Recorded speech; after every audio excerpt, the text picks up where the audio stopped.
Muy bienvenidos al Centro de Estudios de Historia de México, Fundación Carlos Slim, para la presentación de este libro raro, rarísimo diría yo, poco conocido, y que con la presentación de ahora, en edición facsimilar, seguramente el público tendrá mayor posibilidad de acceso a esta gran obra, poco difundida en nuestros días, pero en su momento fue muy conocida. Y lleva por título Renovación por sí misma de la soberana imagen de Cristo Señor nuestro crucificado, que llaman de Izmiquilpan.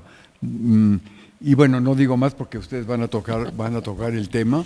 Yo quisiera antes que nada darles las gracias por venir aquí a la Ciudad de México a presentar este libro, que yo creo que va a despertar mucha inquietud entre quienes nos sigan, y que quizá después de la presentación muchos de los que nos siguen en línea o aquí presencial querrán ir directamente a conocer una imagen tan importante como la del Señor de Izmiquilpan, ¿verdad? Muy bien. Bueno, tengo el gusto, en primer lugar, de presentar a la doctora Verónica Kugel, que fue precisamente quien se interesó enormemente por la publicación de esta obra en edición facsimilar. Es doctora en estudios latinoamericanos por la Universidad de Toulouse-Le Mireille, maestría en antropología social e historia, Universidad de París 7, estudiosa de temáticas de historia virreinal y contemporánea del Valle del Mezquital, específicamente en torno a la religiosidad popular, la huella de las mujeres en los archivos, la lengua y cultura ñañu y la migración. No sé si pronunció bien lo de ñañu porque es otomí, ¿verdad? Que por cierto, según yo he escuchado, es la lengua más difícil en el mundo indígena. Mesoamericano. Mesoamericano. Recientemente ha publicado sobre devociones virreinales como la renovación por sí misma del señor Mapete, un éxito editorial por centurias, y El Señor de Jalpan, una historia, una devoción, ambos con José Vergara, además de El oratorio de Francisco Diego en el Bingú, 1778. Es miembro activo de gremios académicos universitarios especializados en poblaciones otopames, miembro fundador de Munts a Gemi, Centro de Documentación y Asesoría ñañu, Centro de Investigación, Biblioteca Especializada y Editorial en Izmiquilpan, Hidalgo. Fue rectora de la Universidad Intercultural del Estado de Hidalgo del 2012 al 18 y subsecretaria de Patrimonio y Fomento Cultural de la Secretaría de Cultura del Estado de Hidalgo. Actualmente es presidenta de la Asociación Mexicana de Archivos y Bibliotecas Privados, Asociación Civil. Verónica, es un gusto tenerte aquí en el Centro de Estudios y sobre todo en la presentación de este libro y la difusión de una parte, por lo menos, de la gran historia que hay en el Estado de Hidalgo, que falta mucho por hacer, hay que difundir enormemente. Yo digo que Hidalgo tiene unas posibilidades turísticas enormes. Tula, pues es el lugar más conocido, que está un poquito, por cierto, medio descuidadón, pero hay otras zonas, no se diga balnearios, no se diga ciudades como Izmiquilpan, que es una joya, ¿verdad? Y que a veces o no se conoce o no hay la difusión suficiente para que el público, sobre todo de aquí de la Ciudad de México, asista. Pero bueno, no quiero tomar mucho la palabra, te quiero dar la palabra. Adelante, Verónica, bienvenida. Muchas gracias Manuel por esta introducción, muchas gracias por el espacio para presentar este libro facsimilar aquí en el Centro de Estudios de Historia de México de la Fundación Carlos Slim. Muchas gracias a Rubén, a nosotros nos da gusto y nos parece importante hablar de este libro y hablar del Cristo que se renovó, del que aquí se trata, en un foro como el de ustedes, porque creemos que es históricamente muy interesante y pues hay todavía mucho que investigar. Ojalá que hoy se les antoje a muchos, ¿verdad?, este tema de Santuario Mapeté y en general, efectivamente, Hidalgo. Aquí habemos algunos apasionados de diferentes temas de Ixmiquilpan y de esta región. Entonces, sí, nosotros pensamos que es una cosa que no se acaba nunca, ¿verdad?, que es muy, muy interesante. Oye, pero y también ahora es zona agustina, ¿no? Así es zona agustina. Así que el Papa seguramente tendrá que ir a Ixmiquilpan. De hecho, un compañero nuestro tuvo la suerte de, está a punto de publicar un libro sobre Fray, ¿cómo se llama? ¿Del nombre de pila? Roa. Es un fraile que estuvo en la Sierra de Hidalgo en el siglo XVI, el apellido es Roa. Antonio de Roa, muchas gracias, y el superior general de los agustinos escribió la presentación. Y en lo que se fue a imprenta ese libro, el superior de los agustinos se volvió papa. Ay, no, pues claro que sí. Oye, dile que lo venga a presentar acá, por favor. Por supuesto. Desde luego, ¿no? Le vamos a decir, claro que sí. Qué bueno. Sí, todos los hilos acaban juntándose, ¿verdad? Sí. Así es. Pues fíjense que este libro es sobre la renovación del Cristo de Santuario Mapeté. Es un libro de 1688. Y es el primero de varias ediciones que hubo a lo largo de los siguientes 4 siglos. Es como una especie de inicio de un, hoy diríamos, bestseller, que debió su popularidad a lo milagroso que fue ese Cristo, o al revés, el Cristo debió su popularidad al éxito de este relato. La idea de hacer un libro facsimilar, antes que a mí le nació a José Vergara, que ahorita vamos a escucharlo. Él encontró un ejemplar de ese libro de 1688 en Chile. Y pensamos nosotros que solo había un ejemplar en Chile y otro en, creo, el Museo Británico. Pepe consiguió el microfilm del de Chile y con eso empezamos a trabajar. Pero nos dimos cuenta de que faltaban algunas páginas, nos dimos cuenta de que había un problema técnico con el microfilm. Nos ayudaron en la Biblioteca Nacional de Antropología e Historia, pero realmente fue como un material, digamos, no lo suficientemente bueno para hacer una edición facsimilar. Y después resultó que hay 2 ejemplares en la Biblioteca Nacional, hay un ejemplar original aquí en el Centro de Estudios de Historia de México. Es decir, de repente empezaron a salir, ¡ay, qué emoción! Lo tiene aquí. Bueno, miren, a ver, miren para que vean que es el mismo. A ver, para que lo vean aquí en la cámara. Ese es el de adeveras. Ese es el de adeveras, me da mucha emoción. Y este de aquí es el facsimilar. Y tú también tienes el Cristo aquí en las primeras páginas, ¿verdad? ¿Este? Sí, creo que sí, aquí está, porque... Y fíjate que cuando yo recién entré aquí, yo creo que no sé en qué página podría estar. A lo mejor no está, porque fíjense que una de las cosas que sucede con todos los libros sobre los santos de aquellas épocas es que siempre al principio había un grabado con la imagen del santo correspondiente, pero entonces la gente quitaba la imagen para enmarcarla y ponerla en el altar de su casa. Y eso hace que en muchos originales no esté la imagen del Cristo. Que este es el grabado, es el facsimilar, ¿verdad?, del grabado más antiguo que conocemos del Señor de Mapeté o de Santa Teresa. Ahorita vamos a hablar de eso.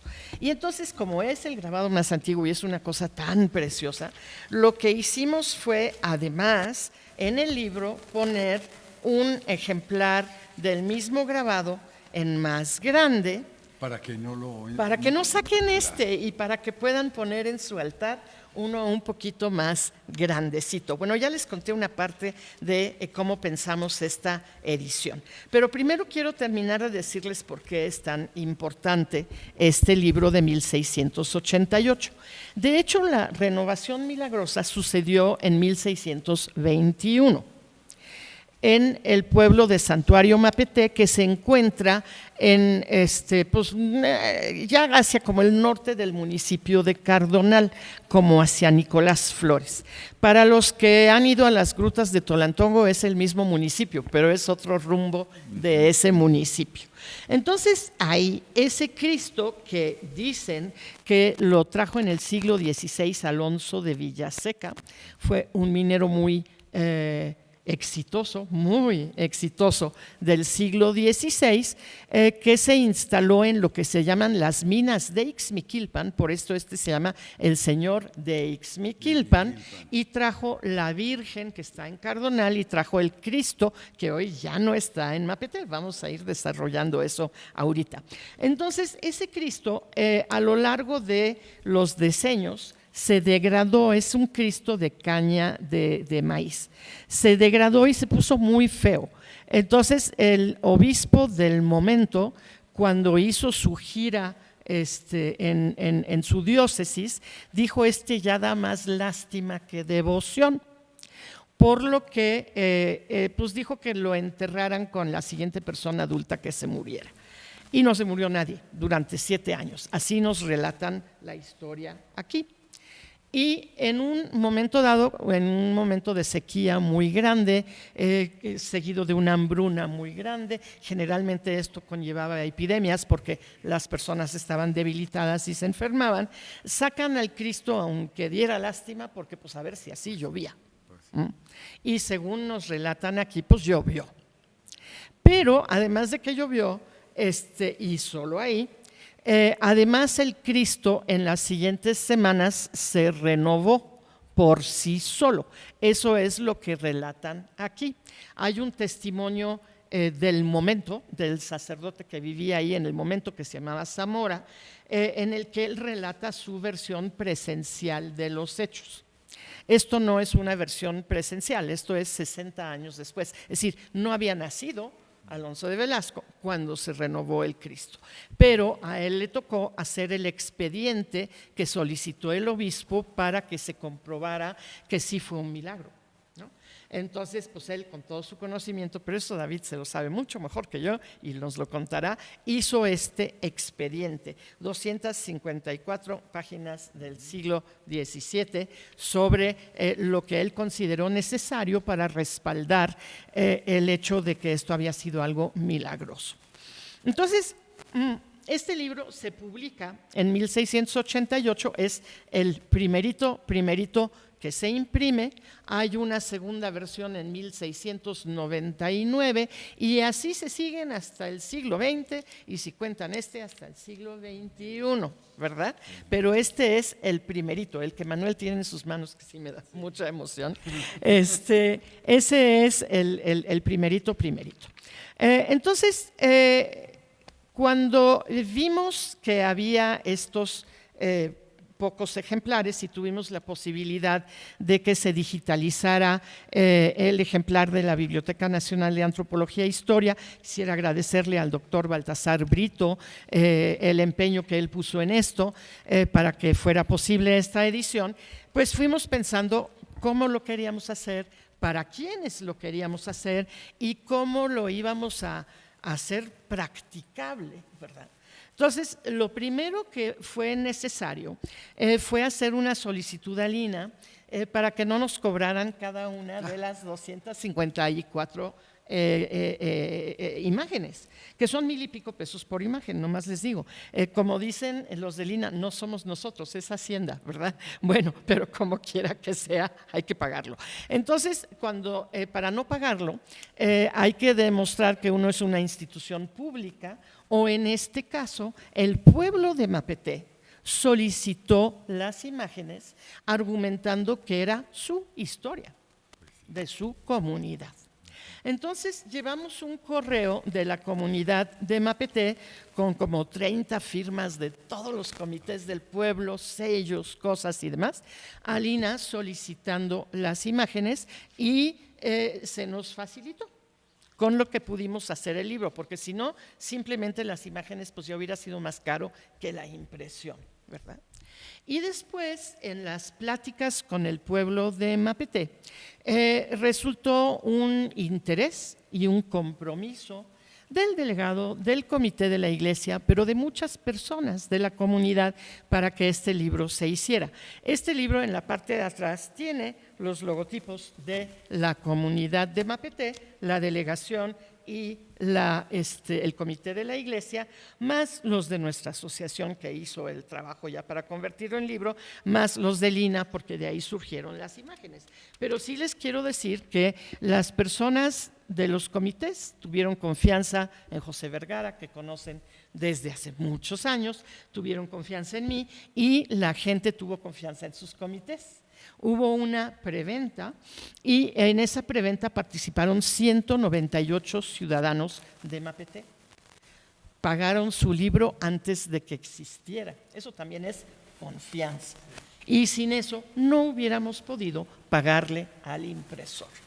A cambio de eso, y eso se los comento también para que cuando ustedes ojalá adquieran su libro, vean cómo está armado. Bueno, ya les dijimos, ¿verdad? Ya vieron las portadas, la antigua y la actual, ya les dijimos que hay un cartelito adentro, pero además les quiero comentar que toda la parte de adelante, desde la portada hasta una hojita oscura que hay aquí, es nada más esto.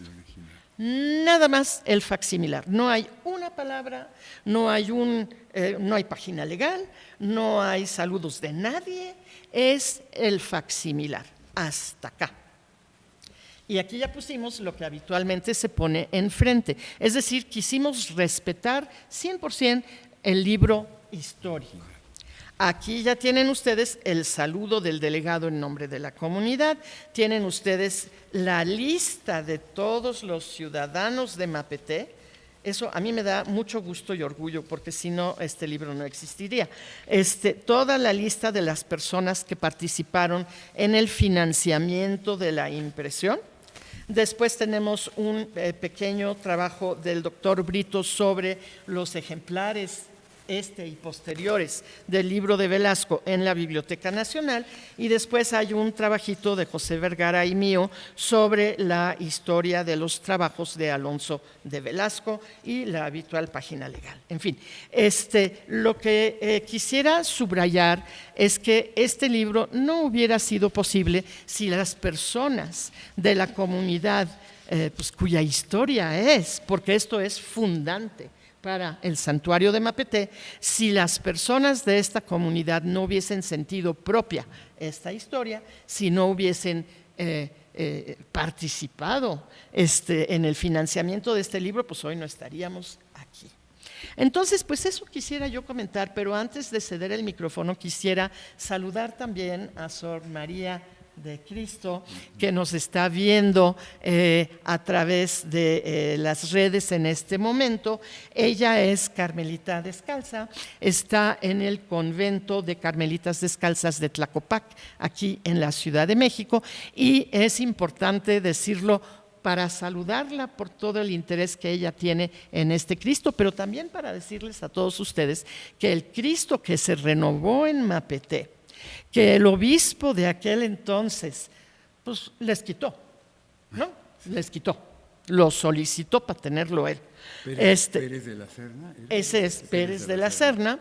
Ese Cristo está en el convento de las Carmelitas Descalzas de Tlacopac. Es decir, el Cristo del que estamos hablando aquí no está en Mapete, está en Tlacopac con las religiosas, es patrimonio de ellas desde hace más de 400 años, y no solo lo cuidan, sino que también pues investigan, tienen su archivo y tienen una muy buena relación con los de Mapete, que una vez al año van en comunidad a misa al convento de las religiosas a estar con ese Cristo que pues es de ellos y es de ellas, y han logrado convivir con el hecho de que pues finalmente es de todos, ¿verdad?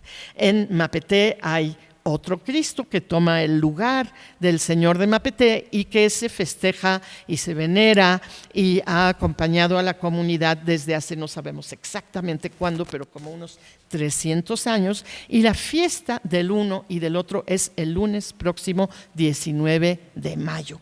Las religiosas van a festejarlo aquí, el pueblo de Mapete lo va a festejar en grande en Mapete, y esperemos, ¿verdad?, que este libro contribuya a fortalecer, pero a enorgullecer, a que la gente sienta pues su historia como propia, ¿verdad?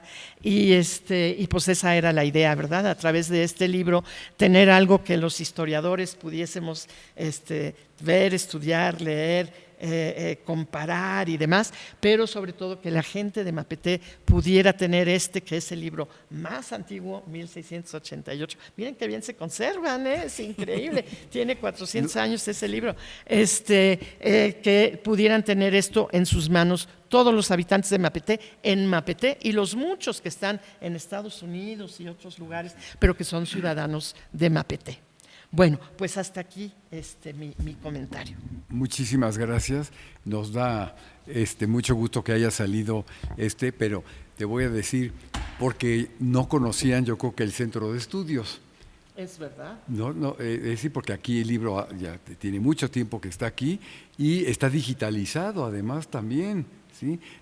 Hubieran brincado todas las cuestiones burocráticas, totalmente, ¿verdad? Pero bueno, sucedió en el orden cronológico equivocado. Totalmente. Pero a lo mejor podemos invitar a personas de Mapete para que conozcan el original. Eso sería ideal que vinieran, ¿verdad? Con muchísimo gusto, y yo creo que les daría una impresión enorme de tener en sus manos, digo, porque sí se los presentaríamos el original para que lo puedan observar, ¿no? Pues bueno, fíjate que a mí, casi recién entré yo aquí hace muchos años, el señor Jorge de Negre era el librero que vendía libros y documentos al centro de estudios. Estoy hablando de los años 70, 80, principio de los 90. Y cuando yo entré, él y yo hicimos muy buena amistad y me dijo, le voy a regalar una estampa del Cristo. Y me la regaló. ¿Dónde quedó? A saber, no sé, por más que lo busqué, igual está en algún libro. Un día va a aparecer. Un día va a pasar, seguramente por estos días, ¿no? Pero aquí está, y a mí siempre me llamó mucho la atención por las Carmelitas Descalzas, que si me están viendo les mando un saludo a la comunidad y les prometo que próximamente voy a ir a verlas. Y por eso conocí yo al Cristo de Izmiquilpan, ¿sí? Y la historia maravillosa que tiene. Y por otro lado, recuerdo que el Cristo salió, yo creo que por única vez, en una exposición que hubo en Fomento Cultural Banamex, ¿sí? Y que las hermanas me están escuchando, se sentían como que si se hubiera ido su padre, porque estaba ausente. Literal. Y creo que el arzobispo les dio permiso de que fueran en comunidad a verlo, ¿sí? Y luego lo regresaron, desde luego, ¿no? Claro. Entonces, para quien no lo conozca, yo creo que es muy importante verlo directamente, ¿no? Por muchas razones. Pero bueno, no quisiera tomar más la palabra, creo que está ya en línea José Vergara, que es de Pachuca, ¿verdad? Así es. Tengo entendido.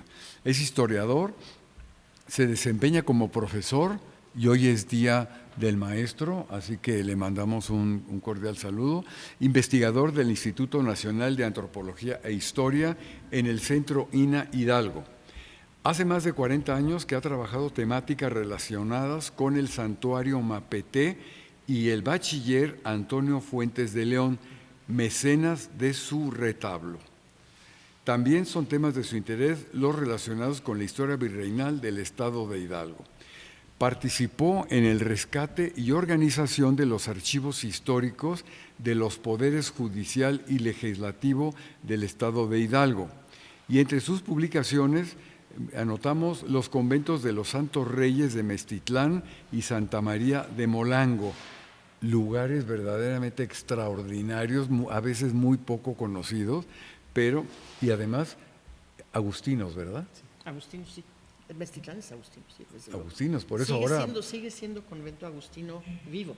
Vivo, por eso digo, y ahora con el Papa, pues seguramente le van a dar mayor importancia. Bueno, otro más, Pachuca, piedra, forma y lienzo. Otro más, el barroco en Hidalgo. Fue director del Centro INA Hidalgo y director general del Consejo Estatal para la Cultura y las Artes de Hidalgo. Pertenece a la Academia Hidalguense de Historia y fundador del Centro Hidalguense de Investigaciones Históricas, AC. Pues adelante, lo vamos a ver en línea. Adelante, José Vergara. Aquí estoy, muchas gracias. Espero se escuche. Lamento mucho no haber podido acompañarlos en la presentación de este libro, cuyo origen, y publicación ya lo dio a conocer la doctora Verónica Kugel, de cómo se nos ocurrió realizar esta edición facsimilar. Como bien lo comentaba ella al principio de su participación, pues siempre ha habido un especial interés, tanto por parte de ella como de parte mía, de investigar el santuario de Mapeté. Y creo que nosotros nos hemos únicamente abocado al estudio de Mapeté en sí, lo que es el Cristo de Mapeté, porque lo que se conoce como el Señor de Santa Teresa, este es un trabajo que viene realizando el doctor David Pérez Becerra, ¿sí? A quien le agradezco mucho. Lamentablemente mi salud no me permitió estar con ustedes, pero creo que estos trabajos se encuentran muy bien representados por la doctora Verónica Kugel y por el doctor David Pérez Becerra. Es una continuidad de historias con respecto al Señor de Mapeté. Y bueno, ya la doctora Kugel mencionó cómo dimos con este primer ejemplar en la biblioteca Toribio Medina en Santiago de Chile. Les quiero comentar que la referencia yo la obtuve de un libro que publicó Guillermo Tovari de Teresa, que publicó Fondo de Cultura Económica, y ahí localicé el texto. Entonces, es parte del anecdotario que les comento a ustedes.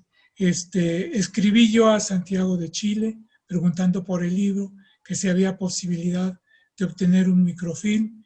Y bueno, yo esperé un tiempo y cuál sería mi sorpresa de que la respuesta fue con el cartucho del microfilm y en su momento sin costo alguno. O sea, los amigos de la Biblioteca Toribio Medina me mandaron el microfilm sin haberles pagado en su momento el costo del trabajo. Entonces yo me vi obligado moralmente a hacer de inmediato ese pago. Creo que para mí fue muy importante porque Mapeté de alguna manera fue el principio de la amistad que me une con la doctora Verónica Kugel, porque en los tiempos en que realizaba para el Instituto Nacional de Antropología e Historia un registro de la arquitectura y de los retablos del estado de Hidalgo, fue cuando yo conocí Mapeté y en ese tiempo también conocí a la doctora Verónica Kugel. Y de ahí surgió el interés por seguir estudiando. Yo me he abocado y he estado trabajando mucho en los archivos locales. Yo le acabo de ofrecer a la doctora Verónica Kugel y está a su disposición también de los investigadores.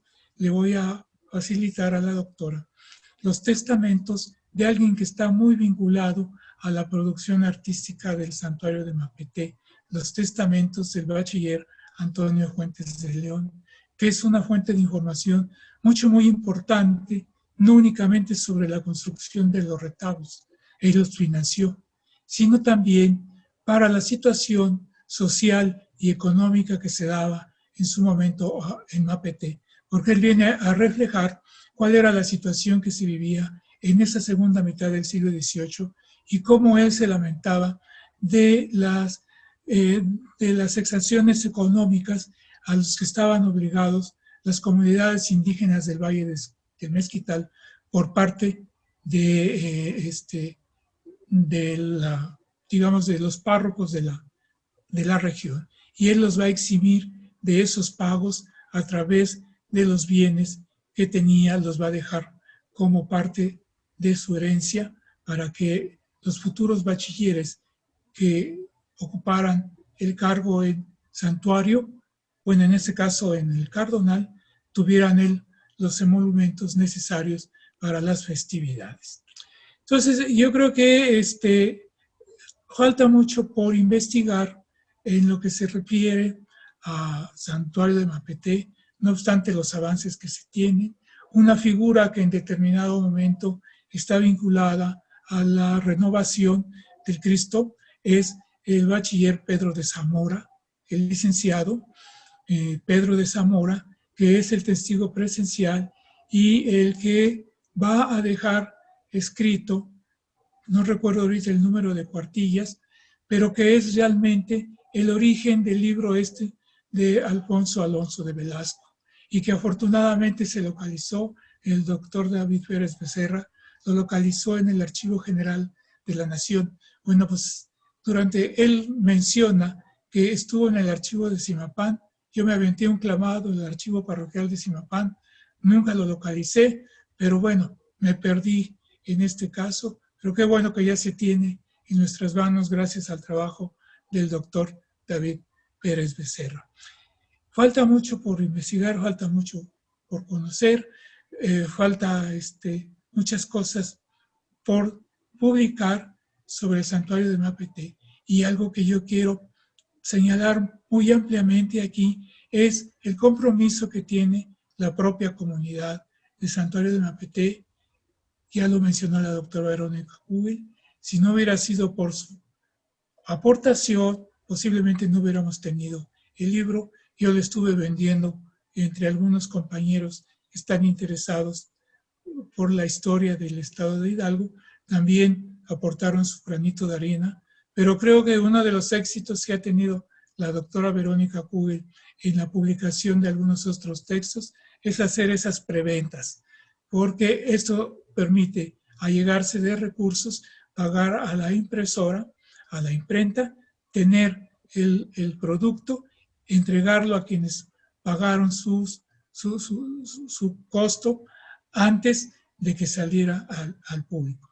Y aquí en Pachuca yo lo he colocado en algunas cafeterías y también hemos tenido, pues podríamos decirle éxito, porque les decía que en 2 meses hemos vendido 5 libros. Es muy raro que luego lleguen a venderse textos de esta naturaleza, pero 5 libros creo que han sido buenos durante los 2 meses.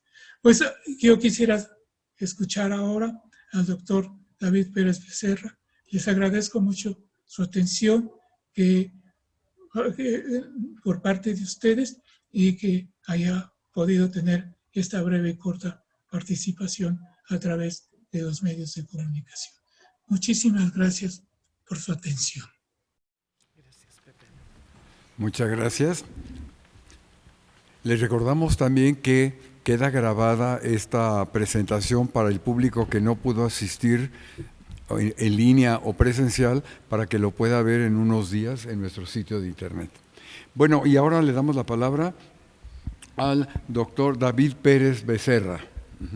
Es doctor en estudios novohispanos por la Universidad Autónoma de Zacatecas, maestro en cultura virreinal por la Universidad del Claustro de Sor Juana y maestro en docencia, gestión e innovación educativa por la Benemérita Universidad de Oaxaca, así como licenciado en artes visuales por la Universidad Autónoma del Estado de Hidalgo.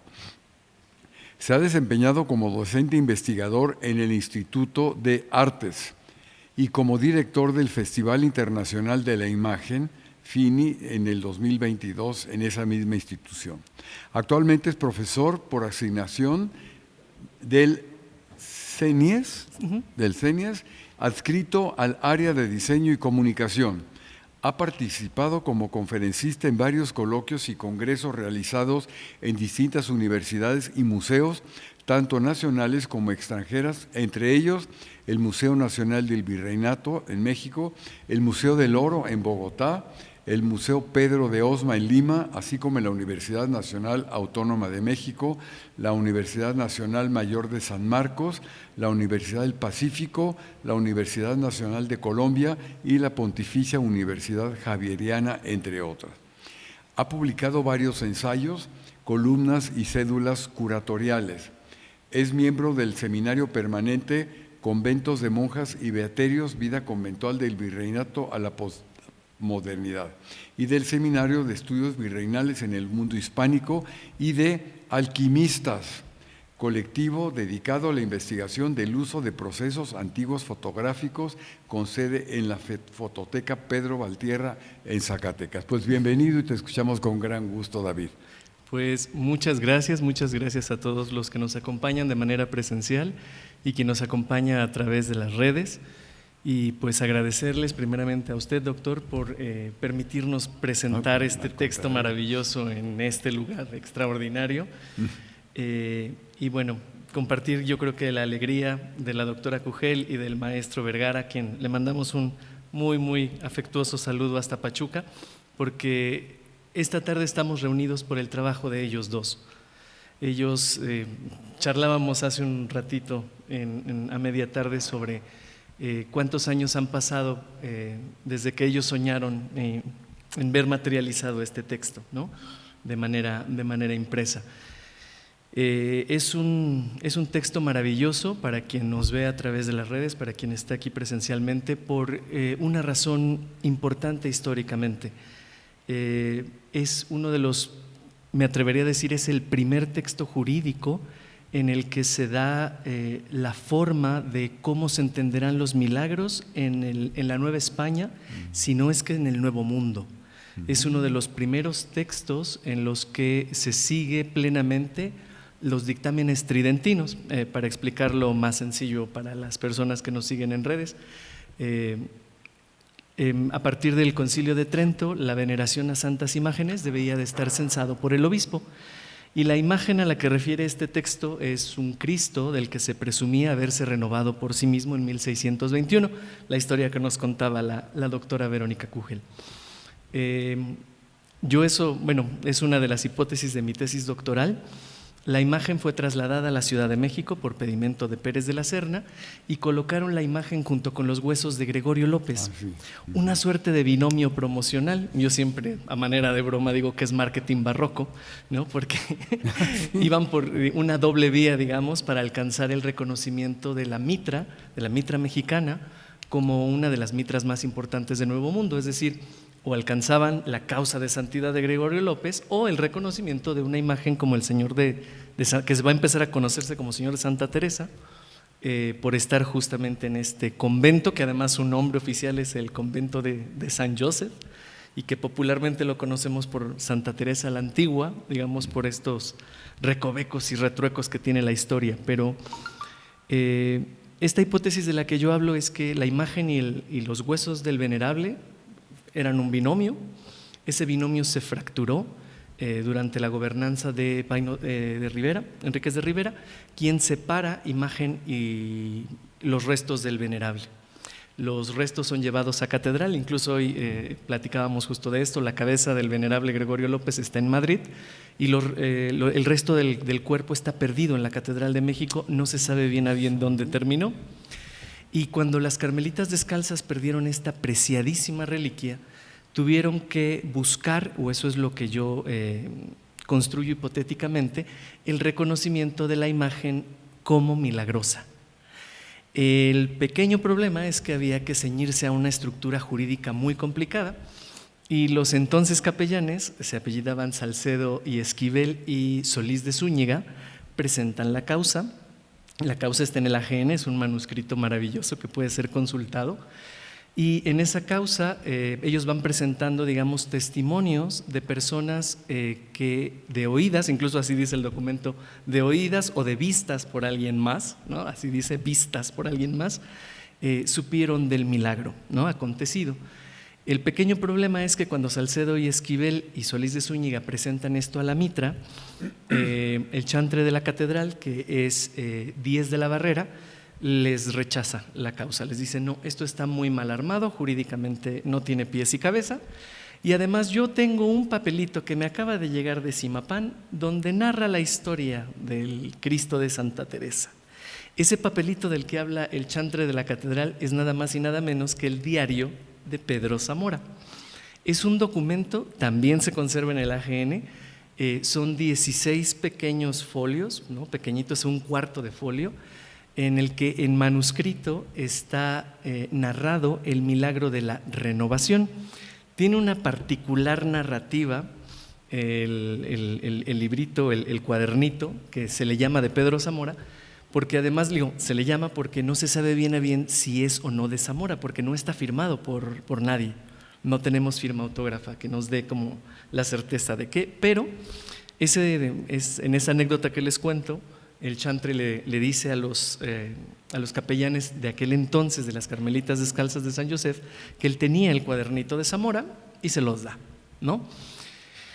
Viendo la complejidad de la causa, es que los entonces capellanes contratan a Alberto Alonso de Velasco, que es una figura muy importante en el ámbito de las hierofanías o de la atmósfera de milagros en la Ciudad de México. Una figura antecesora a Velasco fue el padre Florencia, quien había trabajado con el estudio de varias imágenes y escrito varios textos que incluso para los historiadores que seguimos estas brechas y estas líneas son obligados de citar, y muchos de ellos están aquí en la colección con ustedes, por cierto, que se pueden consultar en su acervo, el acervo que tiene la colección de Condumex, y además digitalizados es una maravilla. Y bueno, invitamos al público y a los estudiosos que se van adentrando en estas líneas a que puedan hacer uso de un acervo tan rico como el de ustedes. Y bueno, es justo que ellos contratan a Alonso Alberto de Velasco como abogado, y Alonso Alberto de Velasco escribe o le da forma a un legajo judicial en el cual va a aprobar la renovación de la imagen del Señor de Santa Teresa o del llamado Cristo de Ixmiquilpan. Cuando tengan este texto en sus manos, que es el interés que nosotros promulgamos en esta presentación, van a ver cómo se materializaron las ideas de la defensa o la probanza de un milagro. Alonso Alberto de Velasco es como una suerte de detective barroco que va enlazando cada uno de los detalles de la narrativa y va buscando la manera de comprobarlo, no solamente por testigos de oídas o de vista, sino también con pruebas materiales. En este texto, por ejemplo, hace cita de piedras que estaban manchadas con la sangre que la imagen sudó en Mapeté, el sitio donde ocurre la hierofanía, el milagro, manchadas de sangre y del sudor de la imagen. Piedras que a la fecha conservan las hermanas carmelitas del convento de Tlacopac. Una de estas piedras, si no mal recuerdo, todavía las carmelitas la conservan en un relicario que fue diseñado por Manuel Tolsá, porque ese relicario se ocupaba para partos de las virreinas. Entonces, esas piedras nos las da ya a conocer aquí Alonso Alberto de Velasco. Él incluso cita a maestros escultores, a maestros encarnadores, a maestros que podían, digamos, tener acceso pericia en material para revisar la imagen, porque siempre había existido la duda si el Cristo que tenían las carmelitas era o no el Cristo que hablaba el cuadernito que les narro, el cuaderno de Pedro Zamora. Y el doctor Alonso Alberto de Velasco pide el parecer de estos maestros en su oficio, quienes terminan por decir que la imagen tiene mucho de milagrosa y poco de humana, ¿no? Así dice en una parte justamente este libro. Y es a partir de esta probanza que Alonso Alberto de Velasco logra que la mitra reconozca en 1688 que la imagen es milagrosa, y comienza, digamos, una segunda fase en el que la devoción del Señor de Santa Teresa va a ir creciendo, creciendo, creciendo, creciendo, en el caso de la Ciudad de México. Porque, como habría que recordar que nos mencionaba la doctora Cugel, la imagen pues fue arrancada del sitio donde ocurrió la hierofanía, que es el actual estado de Hidalgo, la zona del municipio de Cardonal, en una población maravillosa que también invitamos a quien nos vea y a quien está aquí con nosotros que conozcan, que es Santuario Mapetté. Es un espacio extraordinario porque guarda una joya barroca de una factura exquisita que además uno nunca imaginaría en medio del desierto del Mezquital, ¿no? Es maravilloso encontrar el santuario que construyeron en el siglo XVIII, la comunidad, ¿no? Comunidad, bueno, que ahora estamos agradeciéndole su participación para la materialización nuevamente de este libro, ¿no? Es decir, como decía la doctora Verónica Cugel, es muy poético pensar que en este libro está contenida la historia de Mapetté y que sea la misma comunidad que nuevamente está financiando el volver a materializarse, ¿no? En un texto como este es maravilloso, como estos cierres históricos que a veces somos testigos, y en este caso pues son partícipes la doctora Cugel y el maestro Vergara de lograr, ¿no? Solo me restaría invitarlos a que puedan revisar el texto, vean el lenguaje incluso jurídico en el que el texto como tal está estructurado, y que este texto se convirtió en la línea para los siguientes casos de probanza de milagros, incluida la Virgen de Guadalupe. Es decir, la probanza del milagro del Tepeyac se tuvo que ceñir a este texto, a Renovación por sí misma. Y digamos, es el parteaguas, incluso yo me atrevería a decir, no solamente en Nueva España, sino en Nuevo Mundo, de cómo vamos a entender las imágenes milagrosas y cómo esas imágenes milagrosas se constituyen en la identidad de lo que fue el novohispano o el ser novohispano, y ahora es parte del ser mexicano. Muchísimas gracias por tus palabras, y bueno, yo creo que el público estará muy interesado en conocer un poco más, sobre todo con lo que nos has dicho. Y yo a veces pienso que cuando uno habla de estos temas, y particularmente el Cristo de Izmiquilpan, hay que reafirmar que es historia de México, ¿sí? Porque dicen, no, son cosas devocionales. Sí son devocionales, pero más allá de eso son testimonios históricos, ¿sí? Porque a veces, sobre todo en ciertos lugares, dicen, no, cosas de devoción no se presentan en el centro de estudios. Digo, es que no son de devoción, es historia, y qué más que esta historia, ¿verdad?, con tantas ediciones que tuvo, ¿sí? Que aquí tú lo dices, Verónica, cómo se fue reproduciendo, y la prueba está que hasta el día de hoy, yo no sé qué tiraje tuvo el libro, pero yo creo que ha de haber sido un tiraje amplio, a juzgar por todas las personas que están mencionadas al final, que por lo menos a ellos les ha haber tocado su libro, ¿no? Desde luego, ¿no? Y repito, es historia del virreinato y por lo tanto historia de México, para conocer más profundamente pues un lugar como Mapetté, que no es fácil llegar, ¿sí? No es porque de Izmiquilpan pues es más de media hora, ¿no? Son 25 kilómetros 25, asfaltados. 25 asfaltados, pero con muchas curvas, y yo recuerdo que es difícil. Sí, hay 2 tramos con curvas, es verdad. Algo de ustedes porque ya lo conocen bien, ¿verdad? Y luego, sobre todo, también descartar que fue o es una zona minera, y quizá por esas minas entendemos la construcción de un santuario de la categoría de que es impresionante cuando uno llega, y sobre todo lo bien conservado que está.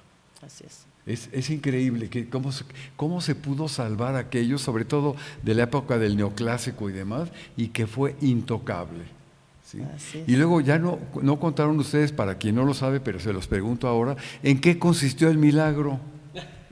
Porque dice, sí, el milagro ese, pero ¿cuál fue el milagro exactamente? Bueno, exactamente. El Cristo era entonces de pasta de caña, y como que se se secó, así como si lo hubieran chupado, ¿no? Es decir, creo que dice el relato que se le cayeron los ojos para adentro, en fin, se volvió todo así chupado. Y durante esa renovación que tardó varios días, Pedro de Zamora habla de mucho crujimiento y cosas así, y al final quedó nuevamente rellenadito. Es decir, su cara bien. Imaginen un nopal durante la sequía, ¿sí? Que esta tiene arrugas de que se le va la savia, y cuando llueve se vuelve a poner el nopal todo así. Bueno, entonces esa frescura, digamos, la recuperó el Cristo. En eso consiste. Dice también, creo, el relato de Zamora, porque a veces me hago bolas entre Zamora y el documento jurídico, que sudó agua y sangre. Tanto durante la renovación, que a lo mejor eso fue parte de, es decir, de repente se volvió a humedecer, por decirlo de alguna manera, y volvió a sudar sangre y agua en los días que estuvo en Ixmiquilpan, porque eso también brevemente lo quisiera contar. Cuando se renueva el Cristo y se entera el arzobispo y viene… él lo vio antes del renovado, lo vio cuando estaba todo hecho una tristeza. Se entera de la renovación y manda gente de la arquidiócesis a Mapeté para que le digan si es verdad que esa imagen se renovó. Y le dicen que sí, y entonces dice, pues tráiganselo. Esa fue la instrucción del arzobispo, pero los de Mapeté no quisieron que se fuera. Los frailes agustinos les ayudaron a defender que se quedara. Hay un cuadro, bueno, hay varios. David sabe del que hay en la Ciudad de México, yo sé del que está en Ixmiquilpan, que de hecho ya no está, porque alguien que robó arte sacro tuvo la de robarlo, pero tenemos la foto del cuadro en el que se da un zafarrancho, no sé de qué otra manera decirlo, con los de Mapeté parados de este lado, vestidos como de guerreros, con arcos y flechas y toda la cosa, del otro lado unos que se ven como más de ciudad, igual puestos ahí para enfrentarse, y en medio tiene su nombre eso, la caja en la que estaba el Cristo ya para transportarlo y llevárselo. Los agustinos estaban del lado de los de Mapeté, los de México pues ahí estaban dando instrucciones, los de México diciéndoles a los del otro lado que excomulgaban a todo el que no dejara que se fuera el Cristo. Los de Mapeté le dieron en la cabeza al enviado del arzobispo y lo medio descalabraron. Digo, llegó a México bien después, pero hubo ahí un verdadero zafarrancho. Y el Cristo se quedó, creo que 11 días en Ixmiquilpan, en el convento agustino, mientras seguían hablando y negociando, y pues al final se lo llevaron, ¿no?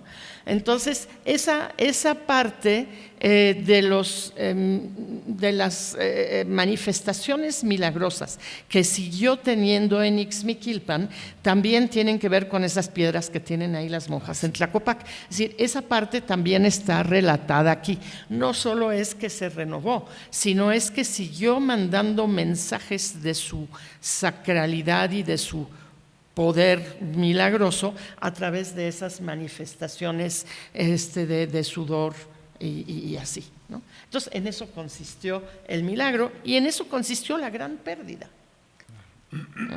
Que es similar a la del Cristo de Totolapan, que también es un Cristo del siglo XVI, que también se los quitan, pasa a la comunidad, pasa 400 años en la Ciudad de México y hace unos como 50 se los regresaron.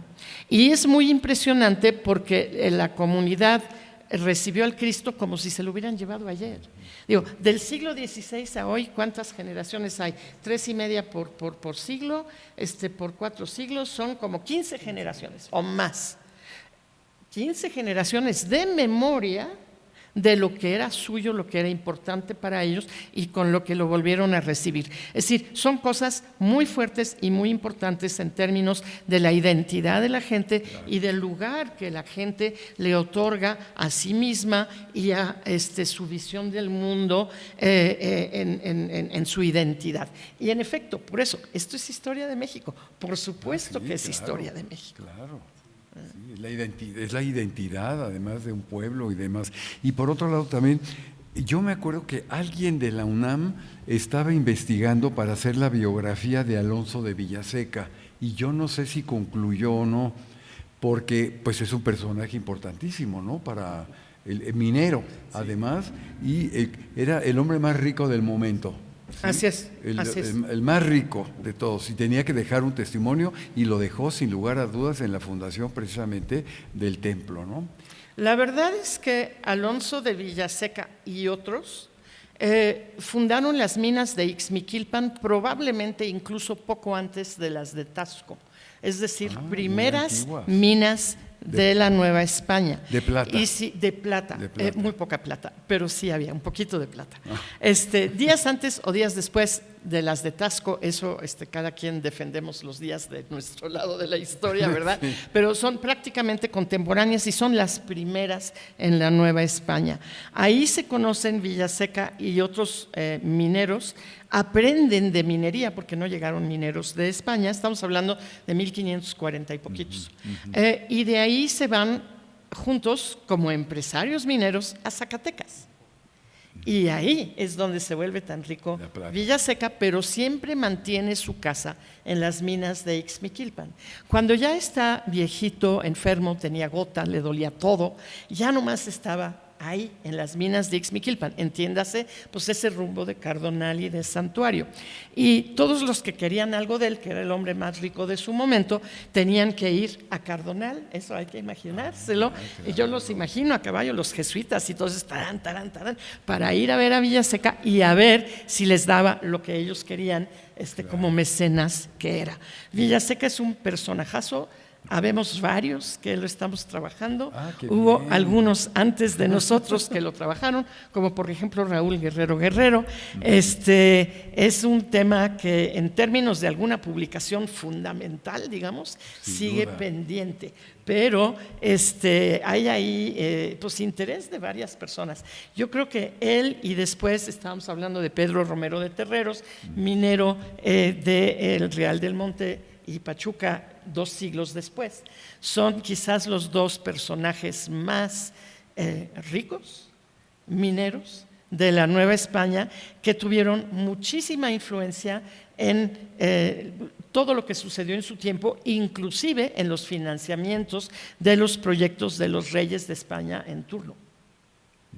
Pues esperamos la publicación de este gran personaje, y yo nada más quiero concluir con esto. Yo me acuerdo cuando yo estaba estudiando la historia del convento de las Carmelitas de aquí de la Ciudad de México, fue como me enteré yo precisamente del Cristo de Ixmiquilpan, y curiosamente y gracias a la generosidad de las religiosas pude conocer las piedras que están manchadas de sangre. Sí, es muy impresionante. Yo no sabía que el cofre era de Manuel Tolsá. No, hasta ahora lo sé. Y me acuerdo que ellas decían, mire hermano, porque a veces me quedaba a dormir en el convento en una habitación que tienen fuera del convento, para visitas, ¿no? Y me decía, mire hermano, en una noche con unas tormentas terribles y muy fuertes y rayos y demás, que viene un rayo y que ese rayo fue el que produjo la renovación del Cristo, casi de la noche a la mañana. Dicen que algo así. Y uno dice, bueno, digo, pues hay que saberlo entender el relato, ¿verdad? Obviamente hay que entenderlo, cuál es el significado, pero cómo es precisamente eso lo que llevó a cabo la fama del lugar. Y dice, yo entiendo, el milagro está ahí porque, repito, es muy lejos, bueno, de la Ciudad de México ni se diga, ¿verdad? Pero, digo, hay que conocer más o menos, ¿no?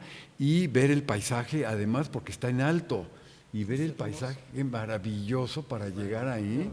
Y yo digo, bueno, los peregrinos y demás, pues para llegar es todo un toda una fe que hay de por medio. Y repito, es historia de México, ¿sí? Así que hay que conocer estas historias para entender la identidad de un pueblo. Lo que son los personajes, y lo que tú dices es el primer tratado, ciertamente, que está aquí, lo pueden ustedes ver poco a poco en las casi 200 páginas que se imprimieron en su tiempo. Creo que son 188 por ahí así más o menos, ¿no? Bueno, no quisiera hablarme, pero el tema a mí siempre me ha apasionado enormemente. Yo les doy las gracias de que hayan escogido aquí el Centro de Estudios para presentar el libro.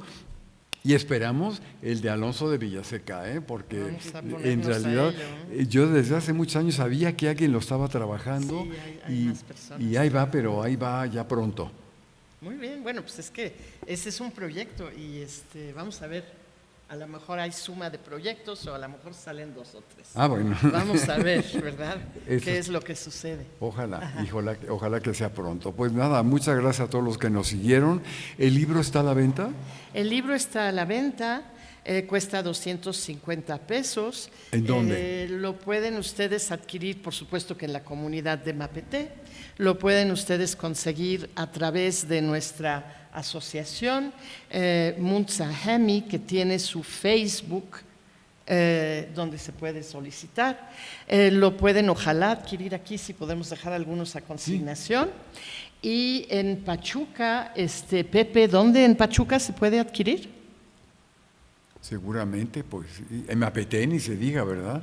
El lugar donde más ejemplares tienen, porque pues ellos son los que se ocuparon de eso, es en el santuario de Mapete. Cuando ustedes vayan, desde luego que ahí lo pueden pedir o con cualquiera de Mapete. Mapete también tiene páginas en Facebook para que ustedes soliciten ahí. Se llama Iglesia Santuario Mapete y hay otro que se llama Iglesia Santuario Mapete Hidalgo, el Facebook. A lo mejor eso es más fácil de visualizar que Munzahemi, ¿verdad? En todos esos lugares o en mi Facebook personal también, Verónica Kugel, pueden mandar un mensaje. Todos nosotros podemos acercarles libros y podemos acercárselos también aquí en la Ciudad de México. Pues muchas gracias. Muchas gracias a todos los que nos siguieron. A nombre del Centro de Estudios de Historia de México, Fundación Carlos Esmi. ¿Querías decir algo? Último, ya. Ay. Pepe, quería decir dónde en Pachuca, ¿no? Bueno, sí, voy a hacer un comercial. Ahí en Plaza de las Américas hay una cafetería que se llama Radio Express y ahí es donde yo los he dejado. Ahí los pueden adquirir, algunos ejemplares, en el mismo costo que dio la doctora, en 250 pesos. Es una cafetería que está junto a una de estas tiendas Trico, ahí en el fraccionamiento Valle de San Javier. Ahí se encuentra. O si no, directamente que pueden recurrir al INA, al centro INA en Hidalgo, preguntar por mí y ahí yo lo tengo. Muy bien. Muy bien, pues muchas gracias y repito, nos vemos en la siguiente publicación. Muchas gracias a todos ustedes. Hasta pronto. Muchas gracias, Manuel. Muchas gracias, David. Pepe, un abrazo.